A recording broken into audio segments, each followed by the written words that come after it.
13ویں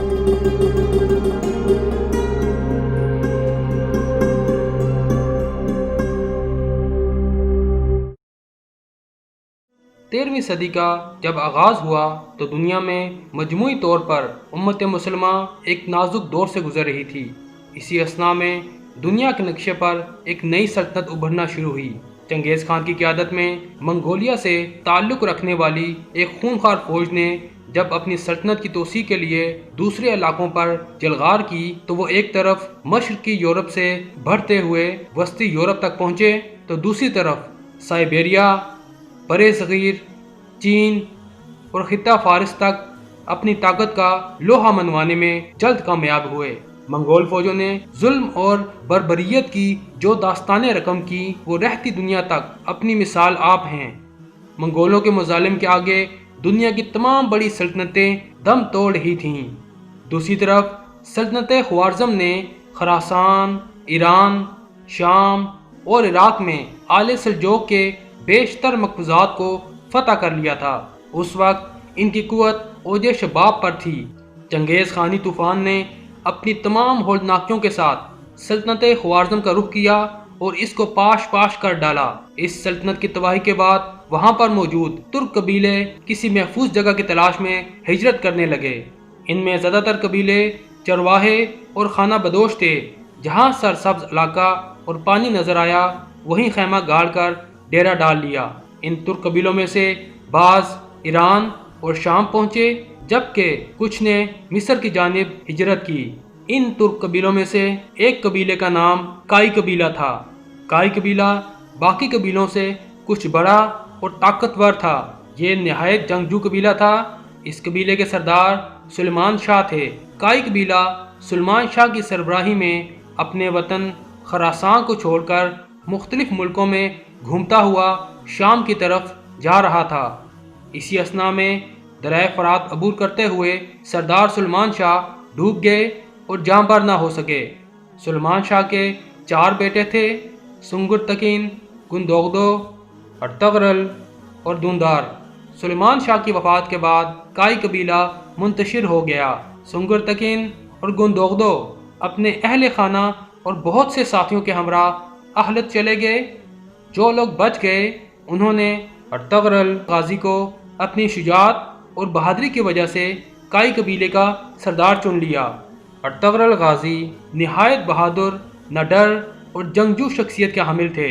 آپ اپنے قبیلے کا دفاع کرنا خوب جانتے تھے، لہٰذا آپ اپنے چھوٹے بھائی دوندار اور تقریباً 420 گھرانوں پر مشتمل لوگوں کے ہمراہ ایشیا کوچک کی طرف روانہ ہوئے اور سلجوقی سلطنت میں داخل ہو گئے۔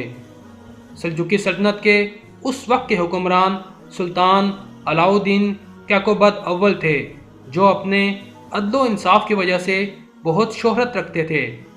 ارطغرل غازی جب اپنے قبیلے کے ہمراہ سلطان علاؤ الدین کے زیر سایہ پناہ لینے کے لیے پایا تخت کونیا کی طرف جا رہے تھے تو راستے میں انقرہ کے قریب ارطغرل غازی کو 2 فوجیں مصروف جنگ نظر آئیں۔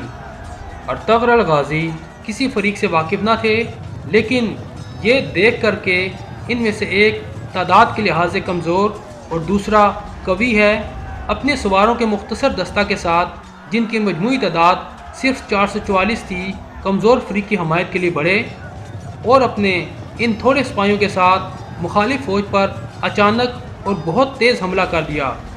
مخالف فوج ڈر گئی اور سمجھی کہ ان کو کہیں سے مدد مل گئی ہے اور یہ فوج جیتے جیتے ہار مان گئی۔ بعد میں معلوم ہوا کہ ارطغرل غازی نے جس فوج کا ساتھ دیا یہ سلجوقی سلطان علاؤ الدین کی فوج تھی۔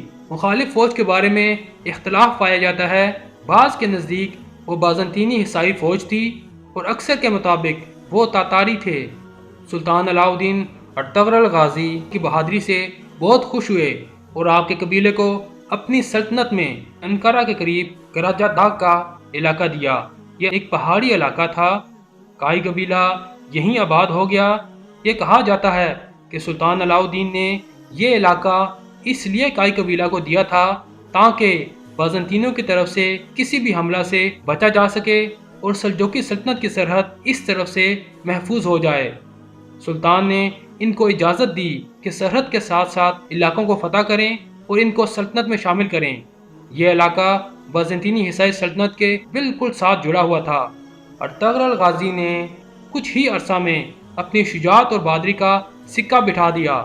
کچھ عرصہ بعد ارطغرل غازی کو سلطان کی طرف سے سوغوت شہر بھی دے دیا گیا۔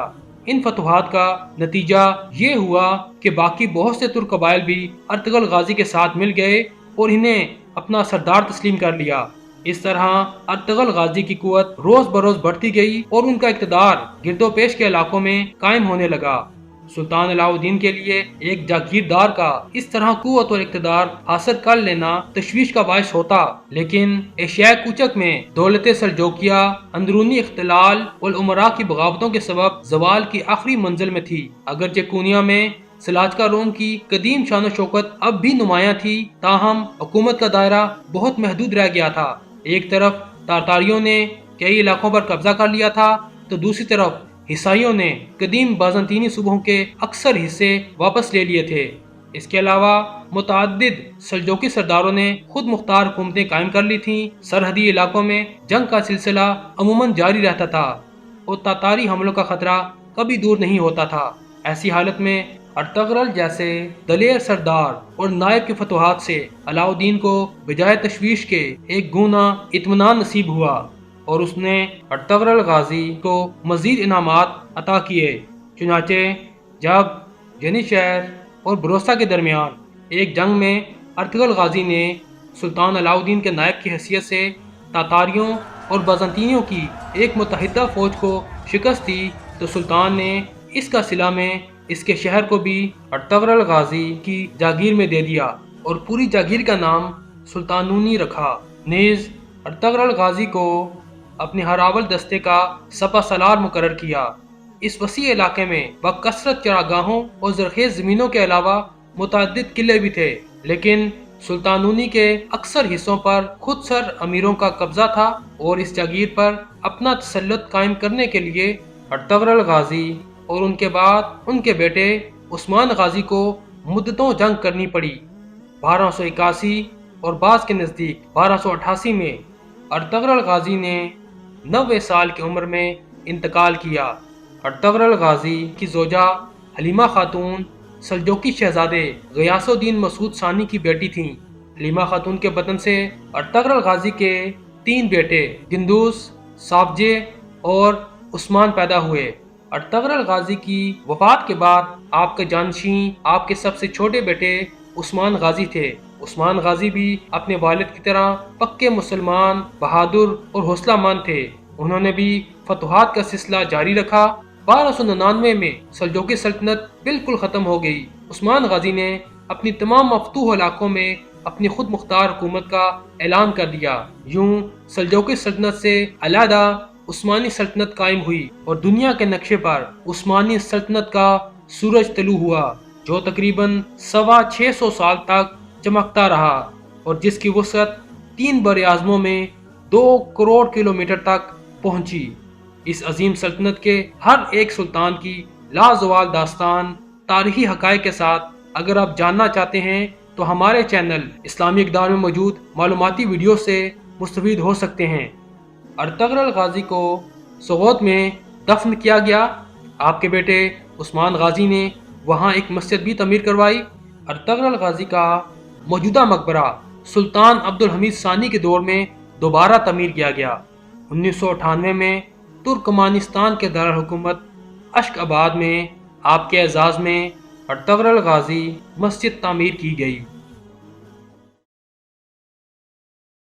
سبسکرائب کیجئے اسلامی اقدار کو اور بیل آئیکن کو دبائیے تاکہ رہتے رہیں آپ باخبر اسلامی اقدار سے۔